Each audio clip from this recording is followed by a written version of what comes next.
So while scrolling my phone, I saw a reel of Mr. R.N. Bhaskar जहाँ पे वो India की literacy rate की रियलिटी बता रहे थे। वहीं से मुझे एक आइडिया आया कि चलो क्यों ना इस टॉपिक पे वीडियो बनाया जाए। इंडिया का GER gross enrolment ratio schools में 27% है और आप कहते हो आपका लिटरेसी 74% है। 27 और 74 काफी डिफरेंस है। और कारण यह है कि आपका जो लिटरेसी सेंसस बना रही है उसका कंडीशन खाली ये है कि आप अपना नाम लिखना और पढ़ना जानते हो। तो अगर मेरा नाम राम है, मुझे खाली 3 अक्षर सीखना है, 3 अक्षर लिखना है, 3 अक्षर पढ़ना है और मैं लिटरेट हूँ। आपका डेफिनेशन गलत है ना। इंडिया की लिटरेसी बहुत खराब है। Bangladesh school education is much better. India हो गया है,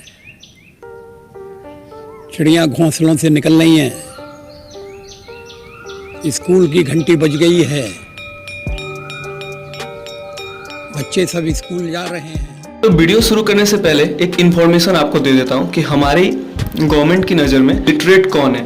तो इसका जो पैमाना है लिटरेसी नापने का इंडिया में बहुत ही सिंपल है कि अगर आपका एज 7 इयर्स या उससे ज़्यादा है और आप किसी भी लैंग्वेज में लिख या पढ़ सकते हो तो आप लिटरेट हो। तो जब 1947 में हमारी कंट्री को फ्रीडम मिला तो केवल कुछ ही परसेंटेज ऐसे लोग थे जो बिना किसी हिचकिचाहट के किसी भी वाक्य या फिर सेंटेंस को पढ़ या लिख सकते थे। प्रेजेंटली हमारे देश में 77% लोग लिटरेट हैं। ईयर 1951 के डॉक्यूमेंट्स बताते हैं कि उस टाइम में हमारे देश में जो लिटरेसी रेट था, जो साक्षरता दर थी, वो 18.3% थी। आज हमारी कंट्री में जो मेल लिटरेसी रेट है वो 84.7% है और फीमेल लिटरेसी रेट 70.3% तक है। भारतीय राष्ट्रीय सर्वेक्षण की एक रिपोर्ट के मुताबिक साल 2022 में भारत की जो लिटरेसी रेट है वो 77.7% रही है, जो 2011 में 73% थी। अगर हम इसे पाकिस्तान और बांग्लादेश जैसे डेवलपिंग कंट्री से कंपेयर करें, आंकड़े हैं जो स्टैटिस्टिक्स से कुछ हद तक सही है, लेकिन हमें यह भी बताता है कि इंडिया में हर 4 में से 1 इंडियन पढ़ने लिखने में असमर्थ है अभी भी, इवन आज़ादी के इतने साल बाद। केरल इंडिया का सबसे ज़्यादा लिटरेसी वाला स्टेट है।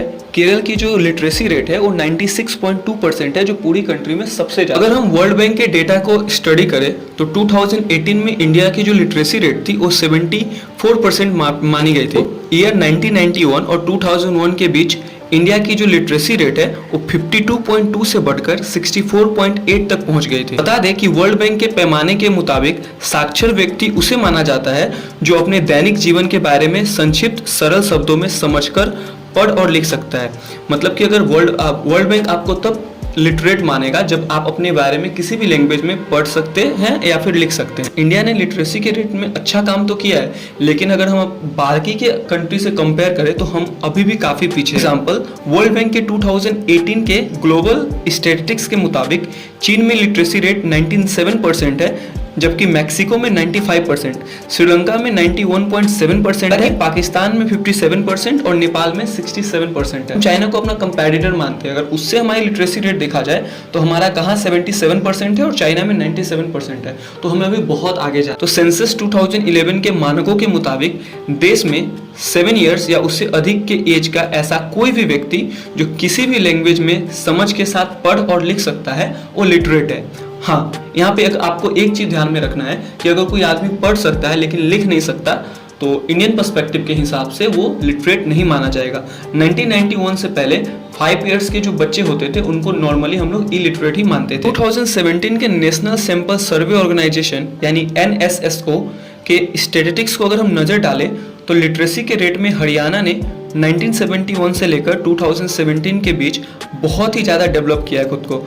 1971 तक यहाँ की पॉपुलेशन का 1/4 हिस्सा ही लिटरेट था, जो अब बढ़कर 80.4% तक पहुँच गया है। अपार्ट फ्रॉम हरियाणा, उत्तराखंड, छत्तीसगढ़, असम और ओडिशा ऐसे कुछ राज्य हैं जिन्होंने लिटरेसी के रेट में बहुत ही अच्छे सुधार किए हैं। फॉर एग्जाम्पल, इन राज्यों की साक्षरता दर में 2 डेकेड में 50% से अधिक की वृद्धि हुई है। दूसरी ओर NSSO के आंकड़ों पर नजर डालें तो दक्षिण भारतीय राज्य आंध्र प्रदेश में सबसे कम 66.41% लिटरेसी रेट है। इसके बाद राजस्थान आता है जहां की लिटरेसी रेट 69.17% है। NSSO के अकॉर्डिंग बिहार इलिटरेसी रेट में 3rd पोजीशन पे आता है। साल 1971 से 2017 के बीच बिहार की जो लिटरेसी रेट है उसमें केवल 47.13% की जो है वृद्धि हुई है। तो मैं इस वीडियो की एंडिंग एक क्वेश्चन के साथ करना चाहूँगा कि हमारे यहाँ जो लिटरेसी मेजरमेंट करने का जो तरीका है, आप उससे कहाँ तक सहमत है? कि आपको ये सही लगता है कि हमारी कंट्री में कोई भी अगर 7 ईयर्स या उससे ज़्यादा का है और अपना नाम लिख सकता है या पढ़ सकता है तो वो लिटरेट है, या आप चाहते हो कि जो लिटरेसी रेट का जो पैमाना है उसे बढ़ा दिया जाए?